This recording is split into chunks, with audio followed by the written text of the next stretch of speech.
Hi everyone, welcome back to Extra Credit, and this is our third episode on ancient Greece. So last time we learned about a bunch of key developments that took place during the Archaic period that helped Greece transform into a civilization that was ready to take on the world. Or at least the Persians, who at that time pretty much owned most of the world. And as we continue setting the stage here, today we're going to meet one of the major contestants in the coming showdown, the Greek city-state of Athens. Ancient Athens is best known for its outstanding forms of government, art, literature, and timeless works of stone that are so powerful that when you pick one up, you're instantly transported thousands of years into the past. And then to a jail cell.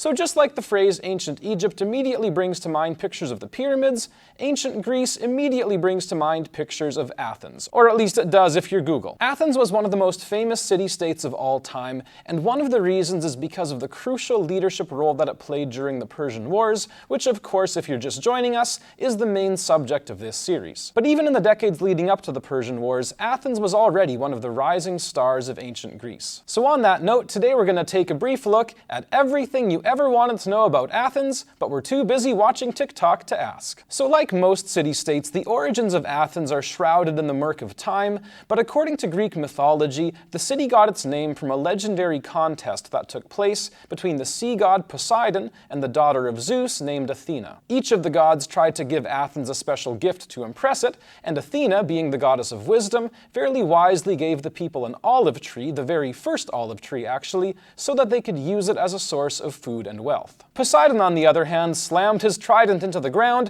and made them a pool of salt water, to which the Athenians responded, thanks for the gift there, but we've already got one of those. It's called the ocean. Needless to say, the people chose Athena's gift and celebrated the occasion by naming the city after her, as well as taking care of a sacred olive tree on top of the city's Acropolis, whereas Poseidon celebrated the occasion in his usual way by drowning the city in a flood. But as we turn from myth now to real history, the city of Athens itself grew in population throughout the Archaic period until by the time of the Persian Wars, it probably had somewhere from about 150,000 people to 250,000 people living there, making it easily the largest city-state in ancient Greece. But not all of those people had equal rights. Like in most Greek city-states, only men could be considered full citizens, and even then it was only men whose parents were also citizens, meaning that foreigners and immigrants could never be included. Athenian men were expected to serve their polis actively by volunteering in the government, army, or navy, and attending political meetings that we'll talk about shortly. Women, on the other hand, spent much of their time inside,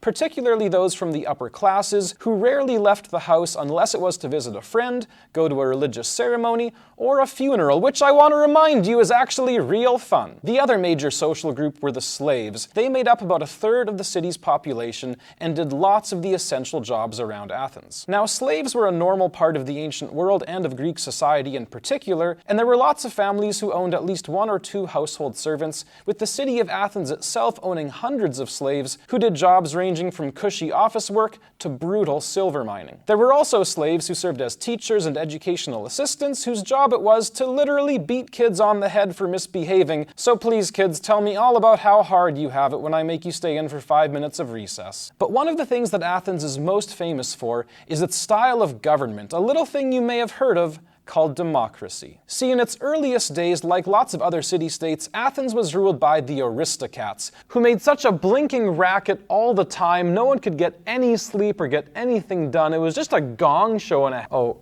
wait, there's another R there. Oh yeah, that makes more sense. So the aristocrats were old, snobby, rich families like the Blacks and Malfoys, who made rules for everybody else. And in a piece of news that will absolutely shock you, sometimes the rules they made weren't fair for everybody else. I know, crazy. So after a couple of centuries filled with all kinds of political twists and turns, around the year 508 BC, an Athenian politician named Cleisthenes introduced a new way of doing things, all in a system called demokratia, which is a Greek word meaning power for the people, or in modern terms, every 4 years, millions of uninformed people stand in line for 15 minutes watching TikTok TikTok on their phones, and then check off a box indicating somebody they think deserves enough power to start World War III based on who has the coolest TV ads. It would only be a joke if it wasn't true. Now, Cleisthenes himself didn't outright invent democracy, but it was during his day and age, just before the Persian Wars, that this form of government started to take the shape that would define Athens into the future. One of the centerpieces of this system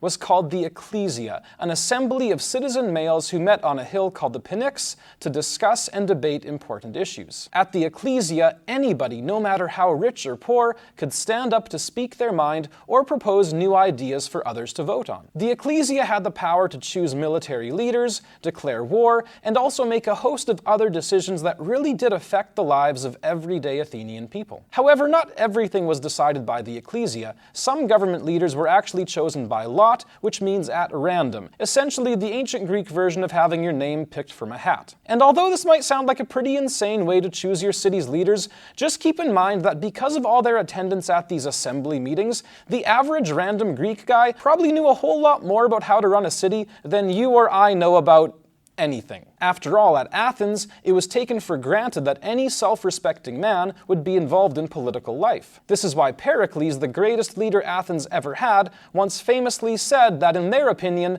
a man who was not involved in politics was not leading a quiet life, but a useless one. The point of all this is that because of their commitment to democracy, the people of Athens felt that they were some of the only truly free people on earth. Comparing their way of life with that of people ruled by kings, the Athenians couldn't help but feeling smugly superior. After all, the laws that they followed came from their own hearts and minds, as they had had a hand in making them, and they weren't simply the wishes of some distant, power-hungry ruler. Thus, when the armies of Persia showed up on their doorstep at the end of the Archaic period, the people of Athens felt that there was much more at stake here than just their own lives. Instead, the way they saw it, the very essence of their freedom hung in the balance, and it would take every ounce of their courage, passion, and determination to fight for it. Our chief source for the Persian Wars, the historian Herodotus, even believed that the Athenians' commitment to democracy made them better warriors. As he says in his histories, "So Athens came to flourish, and to demonstrate how important it is for everyone in a city to have an equal voice.